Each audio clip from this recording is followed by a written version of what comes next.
Why should I root for Ukraine against Russia? Why should I care at all? I can answer this one. What? This is not my party.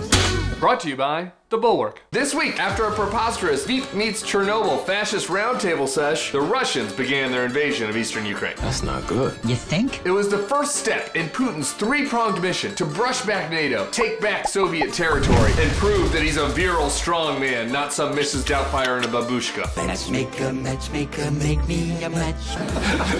Joe Biden and responsible leaders the world over have condemned this aggression. This aggression will not stand, man. The U.S. and our European allies have imposed crippling economic sanctions on Russia and are providing weapons for Ukraine to support their defense. Biden believes Putin intends to escalate his advance.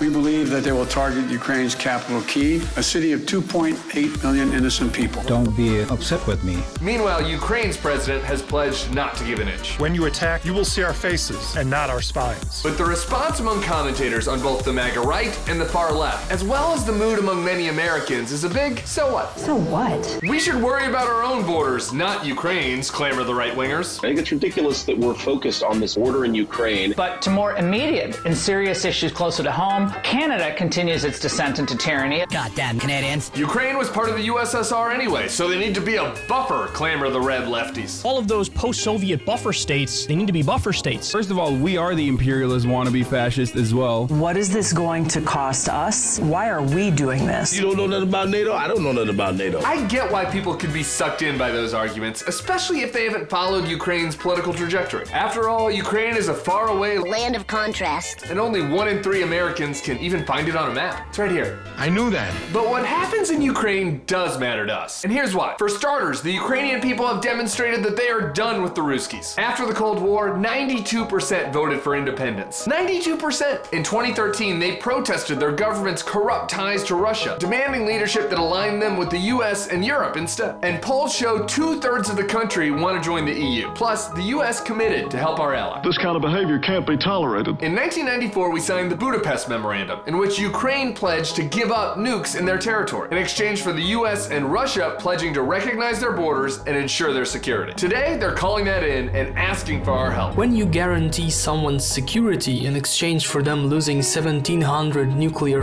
warheads, you are expected to do something. Ouch. And newsflash, Putin ain't just stopping in eastern Ukraine. He's meddled in Western elections, including ours in 2016, and made moves into other countries. Russia, if you're listening.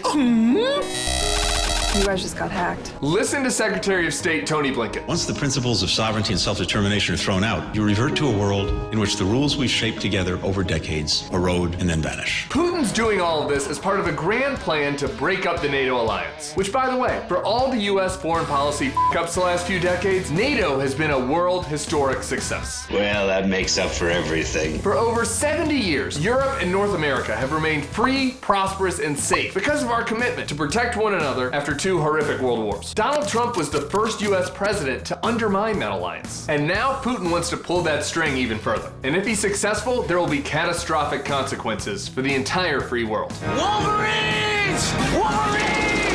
And while it might be easy for the populace to put on their papaka and tell you this isn't our problem, that it's totally fine to let our Ukrainian friends get run over by a bloodthirsty despot who imprisons and kills political enemies, well, it's our responsibility to be better than that. Sure, when you put it like that. Because for all our flaws, America remains the hope of the world. And if we don't step up to help in situations like Ukraine, eventually, No one will. and slowly but surely, the overcompensating stuffed with fluff tyrants will force more and more people into the darkness and coax us back into war. Ever notice how you come across somebody once in a while that shouldn't have f***ed with? We'll see you next week for more Not My Party. For more weekly episodes of Not My Party, hit that subscribe button.